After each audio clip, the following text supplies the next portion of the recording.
Okay folks, let's have a little look at this new arrival received this morning all the way from Germany, and it's a very limited edition of a micro brand called Steinhart. Let's open it up because it's a genuine unboxing. I have not opened anything so far. It's coming out of the original FedEx package.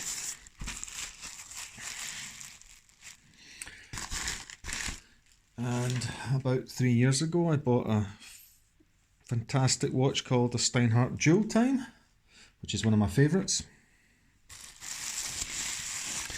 And this newly released limited edition is a smaller version effectively of the Dual Time, which is a GMT watch. In other words, it's got a fourth hand that points in the direction of the bezel and gives a 24-hour reading, and gives you the option of reading a second time zone. So there we have the box, and it seems that uncharacteristically this box has arrived without any tears in the corners, which, having had about perhaps 20 different Steinhart models over the years, it's one of the few that's ever arrived that way, even used. You occasionally get one that's intact. It seems to be a weak spot. Oh, there's a crease on it there, shock horror. But at the price point, it's fantastic. Packaging, just appropriate packaging, nothing over the top. And we have something I've never seen before, this little package here, which looks as if it contains a cloth for cleaning. And it's typical of what I've seen in some other packages for a cloth. Then we have a sticker. I don't know what that's for. The car or something like that. I don't know why you'd want to put that in your car to advertise that you have good taste and relatively expensive watches. Then we have the little standard booklet. This usually has information about the movement and the date purchased. And there we can see.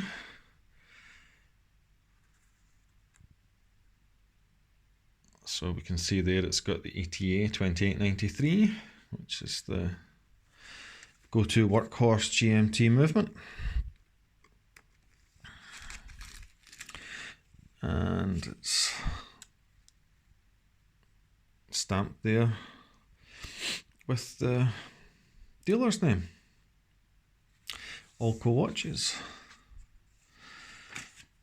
So let's have a little look inside. It's always got this paper on it, the little tracing paper, which is always nice. Gives it this kind of fresh and untouched look about it all the time, even when you've got a used watch. I'm struggling here to use one hand. I thought I would be able to use a little device to hold my camera, but nope. And there we have at a slightly disturbingly crooked angle, we have the watch itself. Standard hang tag there with the plastic hang tag with the Steinhart logo on it. And on the roof of the box we have the standard foam insert to protect the watch, and then we have the watch around the cushion. And let's have a little look at that. Isn't that lovely? Now, as I said earlier, it's a smaller version of a well-established model from Steinhart called the Dual Time. And all I would say is, on first glance, the dial seems to be that little bit darker, smokier. and I'm not sure if it's something to do with the depth of the dial or if it's just inherently darker. So I've just picked up the watch and it started moving, which is good testimony to the responsiveness of the movement. And we can see there the red hand is the GMT hand, currently pointing to maybe about the 6:45 AM mark. And I've just looked, I haven't cheated honestly, and if you look at the main hands, then they are coming up to, looks like 6:46. So it looks as if the GMT hand has been set exactly at the same time as the main hands. You can see the lovely smooth sweeping movement. We have the date window there. That seems to be a week out. Why would they go to the trouble of setting everything else perfectly and not the date? Well, it's probably been lying, it's probably been in situ. This is a very limited run of 30 models. So I've picked a nice and exclusive watch to do my first unboxing. You can see the lovely engraved or etched crown. You can also see from that angle that it's got drilled lugs, which makes it slightly easier to swap out the bracelet for another strap. Obviously the bracelet itself is a lovely tapering, as Steinhart has done over the past couple of years. Have introduced the tapering bracelet. I'm 99% sure that'll be 20mm going down probably to 16. And then at the clasp, let's see it from that end, that's better. You can see the polished keeper, the brushed clasp, and plenty of micro adjust there. Well, 4, which probably equates to about 10mm, maybe 12 at a push. We can see the lovely polished case sides there. Now, one common criticism of Steinhart's 39mm watches over the past while has been the bezel action. Steinhart has always a reputation for fantastically smooth and precise and crisp bezel action, but the 39mm models tend to be a bit stiff and they tend to put some people off. There's been various solutions to this, including using silicone grease and just persistently turning the thing full stop, but it hasn't put me off because this is, I think, is my 5th or 6th 39mm Steinhart. It's just a little bit annoying. It's not as good as the 42s, I'm not sure why. You can also see here the ceramic and etched bezel itself.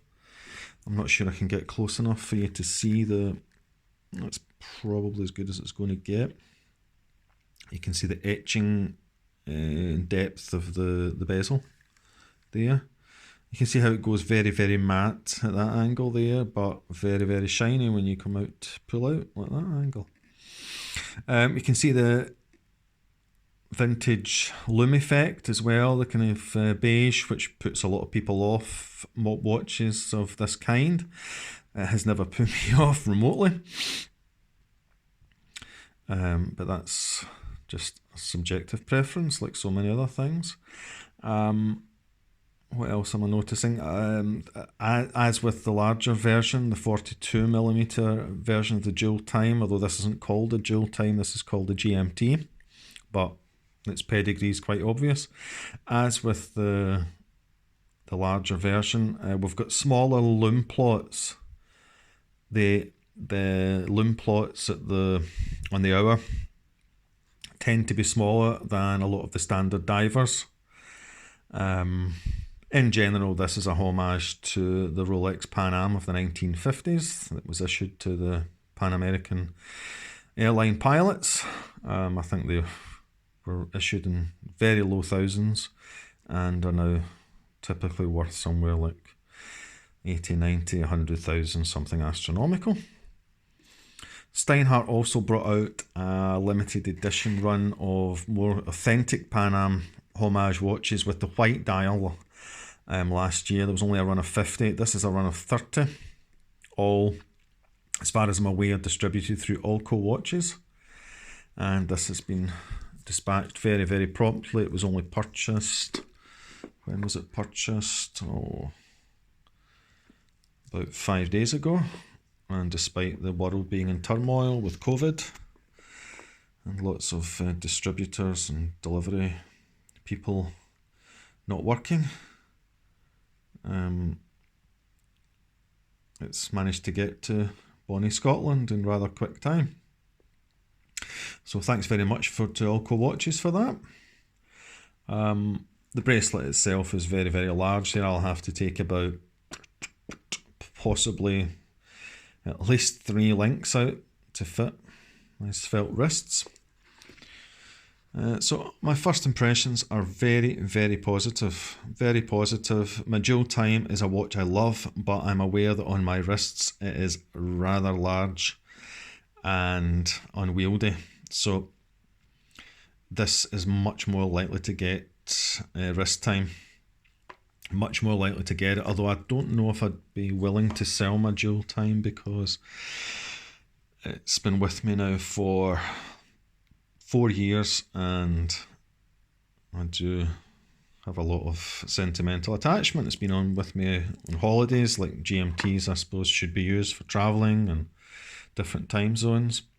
So, let's have a look at the case back because I haven't shown you that. And we can see, unlike many of the Steinhart watches which tend to come with solid case backs, this one has the see-through, so it gives you a chance to actually look at the rotor and the movement. And we have a rather nicely decorated rotor and movement there. We can see the hairspring working away there and some information there about the water resistance and the model number. Don't tend to pay much attention to that because Steinhart seems to be standard at 300 meters for all watches, whether they're say 200 meters on the dial or not. It's a little joke reference to the military vintage Mark 1. And yep, this looks as if it's going to remain with me for the foreseeable future. What else can I say as if I missed anything out, because I can't be bothered filming this one again. No, I think we've covered it. Now, dare I try the bezel action? Let's have a little go at the bezel action. I'm going to put the watch down there and I'm going to rest.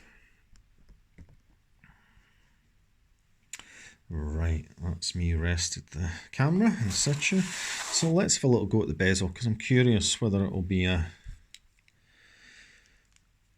standard 39 stiffness or whether it will be smooth. Let's go. Now this is much smoother than previous 39s I've had, so I'm not sure if I've been incredibly unlucky, but I don't think I have based on worldwide reviews of the 39s, or whether Steinhart have sourced some new supplier for the bezels or just got this existing supplier to change their tolerances. But the bottom line is that is an incredibly smooth motion and you can see it's lining up perfectly. Let's try and get it face on for you. It's face on for me, but I'm not at the same angle as the camera.